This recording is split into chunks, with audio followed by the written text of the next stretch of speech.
For me, yesterday was Tuesday. The day before that was also Tuesday. The rest of today will be Tuesday. Tomorrow could be Tuesday too, but I won't know until I get there. It's hard to explain. You, like most people, experience every day once. There's a certain poetry in that, although most people don't see it. It means every day is your only shot. You don't get to try again, because what you do has a permanence. Beautiful, unmistakable permanence. You have the certainty that what you do today will continue to be what you did today when you wake up tomorrow morning. That's a luxury I don't have. I've had my curse for several years, though it was just a month ago that it began. It was a Monday in September, and I woke up. It was raining outside. I ate a bowl of Cheerios, and showered, and brushed my teeth. And then I went to school. I'm in school. I will be forever, at this rate. My first class was Algebra 2, and God, was it boring. I couldn't pay attention to any of it. Then I had equally boring adventures in English, US history, and physics. After that came lunch. I ate with my friend Samantha. I've known her for the last 2 years, and she's only known me for 4 months, but I like to think that, because I know her so well, that she gets just as much out of our friendship. We were eating lunch in our school's library. We always eat there. It's our tradition. Her parents had been fighting a lot lately. She confided in me. Divorce was imminent. Honestly, it'd be a sweet release, and those were her exact words. I nodded. Teenage boys never know what to say when it really matters. All I could do was look around at all the other kids in the library. Tryhards, finishing assignments, nerds playing Magic the Gathering, quiet brains reading in the corner. We talked and ate until the bell rang.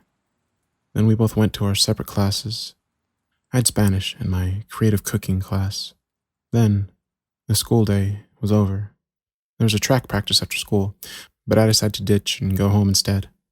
There was a dull pain developing in my stomach that made me think I was getting sick. When I got home, I flipped on the TV and watched for a few hours, intermittently checking the internet or doing homework. My parents didn't go home until later that evening. When they finally did, around 9 or 10 o'clock, we ate reheated hamburger and watched part of an episode of Dexter together. They were too tired to make it through the whole thing. Don't spend an entire night in front of the TV. Good night. Dentists always have early mornings, they told me once. After the episode ended, I went to bed. It didn't take long for me to fall asleep. The next morning, I woke up. The sound of rain tapping my window filled my ears. I ate a bowl of Cheerios. I showered and brushed my teeth. I went to school, went to Algebra 2, and it was even more boring than the day before. I already knew all this stuff, why learn it again? Then I went to English, US history, physics, each one boring, repetitive, and pointless. I met Samantha in the library for lunch. Nothing new to report, I told her. School is as dull as ever. Then she told me about her parents. They had been fighting lately, and they were thinking about getting a divorce. Didn't you tell me this yesterday? I asked. No, I don't think so. I nodded. Obviously she had, but it wasn't the time to harp on her about her forgetfulness. Honestly, it'd be a sweet release. Divorced. Honestly, it'd be a sweet release. They haven't gotten along in years. A sweet release. That phrase sounded so familiar. I think you said that yesterday too. When? When we had lunch. What are you talking about? My gaze drifted from her to the people around us. A group of less popular kids playing Magic the Gathering. A boy who always talked too much in class, putting the finishing touches on a paper. A small, mousy girl reading in the corner by herself. All of them in the same place they had been the day before. Martin, are you okay? You're being weird. Samantha shook my shoulder. Everything seems so familiar. I told her I was fine, and that I was having a strange day. Deja vu, I said. We finished lunch together. I went to the remaining 3 classes. I had track practice, but I felt sick to my stomach, so I went home instead. My parents weren't there when I got home. I waited for them, like I had the day before. My dogs kept me company while I watched TV. The same channels showed the same shows. When my parents came home, we had leftovers again, hamburgers. We watched part of an episode of Dexter. We've seen this one. My mom shook her head. No, I don't remember it. My dad agreed with her. Netflix says this was the next unplayed episode. As they ascended the stairs to bed, my dad turned to tell me something. I knew what he was going to say. The words left my mouth first. Don't spend the entire night in front of the TV? Took the words right out of my mouth. Night, kiddo. The feeling of deja vu blared in my mind. That day had been exactly the same as the day before. As I lay down in bed, I noticed my phone for the first time. Monday, September 19th. Panic set in. Had I dreamt the whole day ahead of time? Were my memories of the day fake? I tossed and turned in bed, worrying. Eventually, exhaustion forced my frantic mind to sleep. The next day was the same. And the next. Same conversation about divorce with Samantha. Same boring classes. Same half episode of Dexter with my parents. I thought the same thing that anyone else would be thinking. Somehow I'd ended up in a low-budget version of the movie Groundhog Day. For days this went on. It was funny. On the evening of the 5th consecutive Monday, shortly before I fell asleep, I promised myself that if tomorrow was the same, I was going to go to the hospital and have them figure out what was wrong with me. But on day 6, everything was different. We were out of Cheerios. My classes taught different lessons, and Samantha didn't show up to school. Her parents had taken her out so they could talk to her about the divorce. My phone finally stopped reading Monday the 19th and instead read Tuesday the 20th. I've never felt relief like that before. That was until the next day. The Cheerio box remained empty. Samantha was gone. My phone broke the same horrible news to me as the day before. It was Tuesday the 20th. The next 7 consecutive days were Tuesday the 20th. With every repeated day, I feared that I'd fallen into some sort of time loop. But on what would have been the 9th Tuesday, it became Wednesday. Wednesday repeated 4 times. Thursday repeated 3 times. Friday repeated 9 times, and so on, and so on. Most days repeat somewhere between 3 and 6 days. Every day resets back to the moment when I woke up. Sometimes I change the things I do. I turn left instead of right. I know there will be a car accident up ahead. I avoid people who are going to be in bad moods. I skip watching TV because I know what each character is going to say in each scene. And here's the thing. Only the last day takes. So if I repeat a Monday 4 times, and on the 3rd instance of that Monday I wreck my car, but I didn't on the 4th Monday, then I wouldn't have wrecked my car when it became Tuesday. I know what you're thinking. That's the silver lining, right? I can do anything I want to anyone, and it doesn't matter because it will be erased at midnight. But there's a problem. I can never tell when a day is going to be the last occurrence of that day. The most I ever had a day repeat itself 17 times. That was the day my grandmother died. I was in the room with her. Just the 2 of us. We were in the hospital, where she was recovering from a bout of pneumonia. Her frame was bathed in the sterile hospital lights. The hunched figure underneath those sheets looked more like a ghost than my grandmother. She was looking at me, her mouth opened, and she started to say something. Then all of a sudden, she let out this god-awful scream. It froze my blood, and she was gone. Heart failure. No one could have seen it coming. I tried warning the doctors a few times, but they were never able to stop it.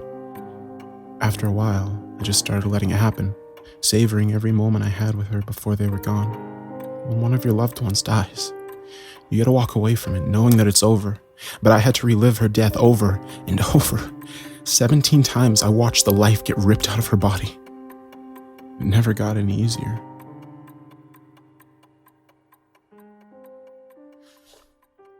There is a little bit of a pattern to when the days repeat themselves. I found that particularly difficult days, the traumatic, stressful days where you're just begging the universe to move on and let that day end, they're the ones that repeat themselves the most. Every horror that I face, whether emotional or physical, I face over and over. Sometimes it's like being in hell. Thus far, I haven't had a reason to tell anyone about this. They'll just think I'm crazy. I don't appear to be aging any quicker, although it can get boring sometimes. I've grown pretty accustomed to the repetition. Plus, I'd be remiss not to mention the benefits. My grades have gotten better, because I've always seen the test answers before. I can make a little money betting on football, and I usually get a redo when I say something stupid to a girl. It's harder to change big things because I only get to repeat one day at a time, so I haven't saved anybody's life or anything. Until today, I never seriously considered telling anyone about this, but I think I have to now. Today is the 9th consecutive day of the 18th I've been through. It might be the last Tuesday, or maybe it won't be. I need to tell somebody about what happens because no matter how hard I try, I can't find a way to prevent it. Here's how my day will go. I wake up in the window seat of an airplane. Outside, all I can see is the ocean and a darkened sky. My phone reads 4 a.m., wherever I am. My family is on a red-eye to Japan, on a dream vacation. My mother's sitting next to me, and I decide to let her sleep for a while. I turn on the little computer screen on the seat in front of me. We still have 7 hours to go on our flight. I read for a while from a book that I brought on the flight, Watership Down, if you were wondering. Then I doze on and off for a while.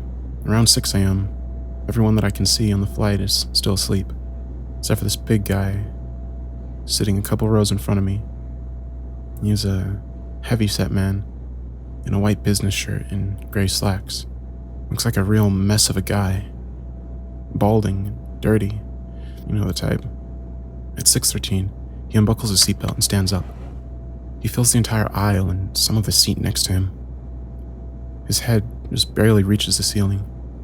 The heavyset man puts a hand in the pocket of his slacks and pulls out something black. Then there's yelling, first from the man, then from the people on the plane who are waking up. Everyone stay where they are. Who are you? What are you doing? Shut up. Everyone is going to stay in their seats and be quiet. I can see the other men standing up farther down in the airplane. They all have guns. These men are all dressed the same. They're all middle-aged and dirty looking. They're hijackers. Many passengers are crying. There's a delirious woman in the row behind me who's hyperventilating. Won't stop screaming. The heavyset man walks over to her. Shut the fuck up. Please don't hurt us. I said shut up. What are you doing? There's a ringing in my ears, and my vision blurs. Little droplets of red have covered the walls about the surrounding seats. Screams erupt from all sides of me. A baby starts crying somewhere near the back of the plane. That's what happens if you talk. So everybody keep your goddamn mouth shut. My mother grabs me tightly, and the men keep their guns trained on us. There must be at least 10 of them. Nobody moves an inch. Near the front of the plane, I hear 2 gunshots. Then I feel my stomach lurch forward. The window shows an ocean that had once been perfectly flat. It's diagonal now, and growing larger every second. The crash lasts for only a second. Down the aisle, I see the plane disintegrate as it strikes the water. My last memory is of my mother's face being torn from her skull, just as the words, "I love you," disappear from her lips. Everything goes dark, and my ears start ringing. And then I wake up. It's 4 a.m. I'm on a red-eye flight to Japan with my family. I have 2 hours to live. The second time this happened, I tried to warn the pilots. They wouldn't listen to me. I tried to warn the other passengers. One of the hijackers stood up and fired his gun at me before I could even finish telling them.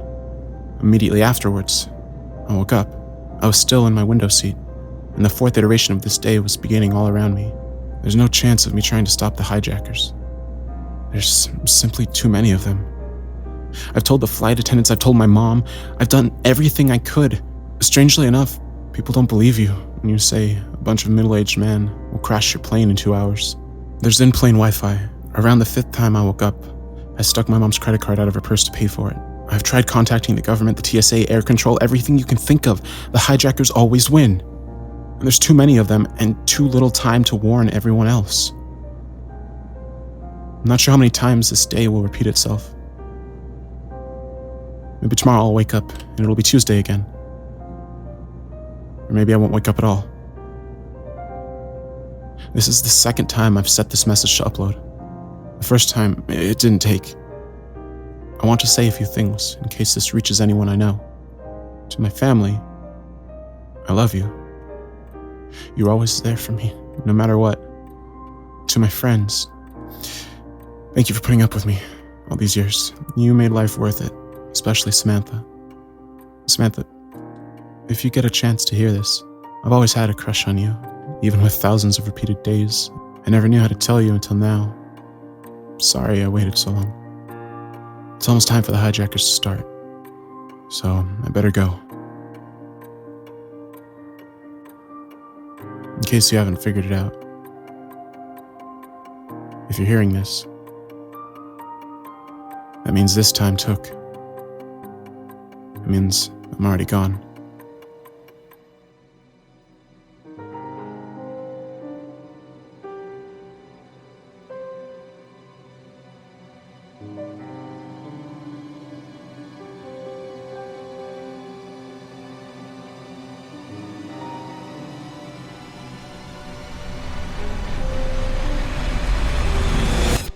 I woke up.